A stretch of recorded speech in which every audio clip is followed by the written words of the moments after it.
എടാ എങ്ങനെയുണ്ട് കവര്? ഇതല്ലേ എടി ചാറി വെള്ളത്തിലോട്ട് ചാറി കവര് കാണിക്കട്ടെ.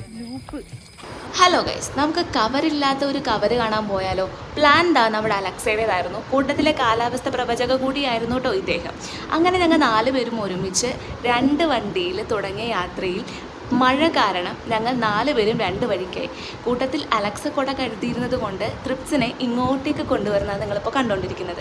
മഴ ഒന്ന് നിന്നപ്പോഴേക്കും ഞങ്ങൾ വീണ്ടും വണ്ടിയെടുത്ത് തിരിച്ചെങ്കിലും വീണ്ടും മഴ പെയ്തു. അങ്ങനെ ഈ കണ്ട തട്ടുകടയിൽ നിന്ന് ഞങ്ങൾ തട്ടുദോശയും കഴിച്ച് മഴയ്ക്ക് പോലും ഞങ്ങളെ തകർക്കാനാവില്ല, കവര് കണ്ടേ അടങ്ങും എന്നുള്ള രീതിയിൽ ഞങ്ങൾ വീണ്ടും യാത്ര തുടർന്നു. അങ്ങനെ ഞങ്ങൾ യാത്രയൊക്കെ കഴിഞ്ഞ് ചെന്ന് പെട്ടത് ഒരു ലൂപ്പിലായിരുന്നു. അവിടെ കവരുമില്ല, ഒരു തേങ്ങയുമില്ലായിരുന്നു. ഇതായിരുന്നു ആ സ്ഥലം. പക്ഷേ ഞങ്ങൾ തോറ്റില്ല. ഇൻസ്റ്റഗ്രാമിൽ അടുത്തിടെ കണ്ട ആരും കാണാത്ത ഒരു ബീച്ച് എന്നറിയപ്പെട്ടിരുന്ന ഈ ബീച്ചിലായിരുന്നു ഞങ്ങൾ ചെന്നത്. എന്തായാലും അടിപൊളിയാക്കി, അതത്രേ ഉള്ളൂ.